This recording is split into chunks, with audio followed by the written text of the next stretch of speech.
All right, let's move to our other headlines now. In western Colorado, it is an around-the-clock fight to keep wildfires from destroying communities on our western slope.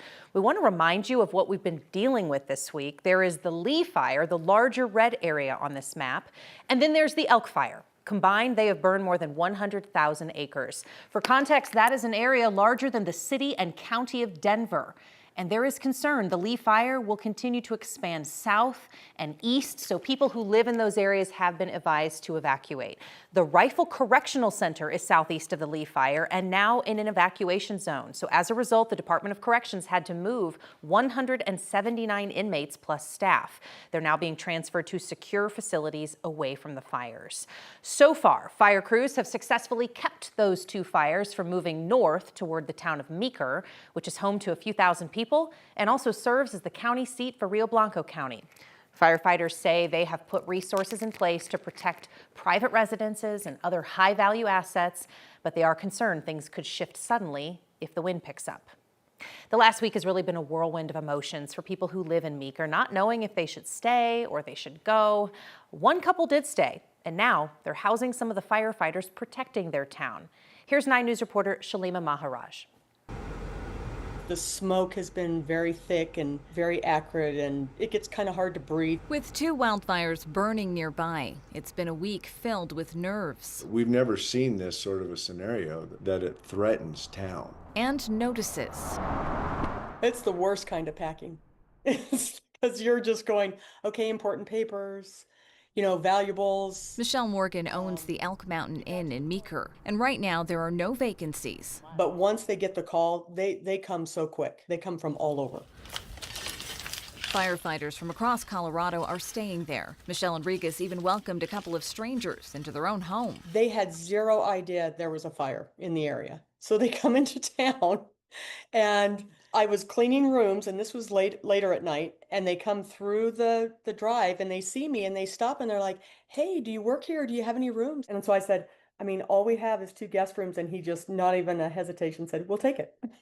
And I said, okay, let's go to the house. While some may be quick to praise them for their generosity. My parents had a bed and breakfast forever. So we were kind of used to people just dropping in, out of the blue. They say it's just part of being a good neighbor. I think anybody here, if you have a problem, if you're in a situation, somebody's going to help you. Absolutely somebody. Oh, with all of the uncertainty, a lot of people had their bags packed and ready to go if officials gave the order. Michelle was one of them. She's no longer got her bags packed. She's no longer as nervous as well, so they have both unloaded the vehicle. Shalima Maharaj, 9 News. Shalima, thank you. So as these large wildfires keep burning on the western slope, multiple Colorado counties are now tightening their fire rules. Jefferson, Douglas, and Arapahoe counties all now under stage 1 fire restrictions. They're blaming the hot, dry conditions and a statewide draw on all those firefighting resources. Officials say they will continue monitoring conditions daily. They could even move to a stage 2 fire ban if necessary. Seems like a good time to bring in our Corey Reppenhagen, who you've not only been watching the fire conditions, the wind, but also some storms developing out on the eastern plains tonight. It has been busy. Yeah, we have a trough of low pressure coming in. That's the source of the weather change. As far as the firefight goes, tomorrow will be the first day with no fire weather warnings in Colorado in the last 6 days. So that's a huge break.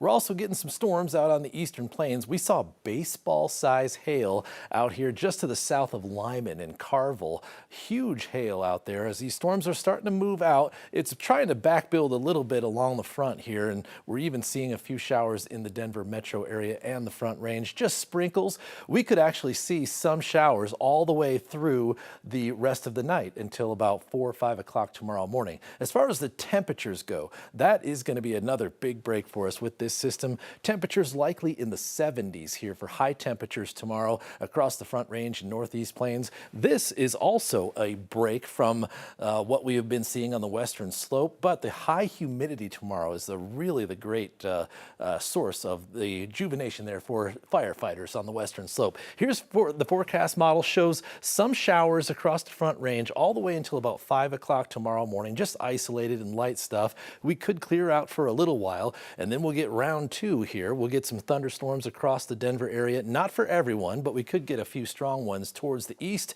and those will move out onto the eastern plains once again tomorrow. So when you look at your 7-day forecast here, a couple of cooler days. Next week's heat wave really doesn't look too bad with highs in the upper 90s just 3 times.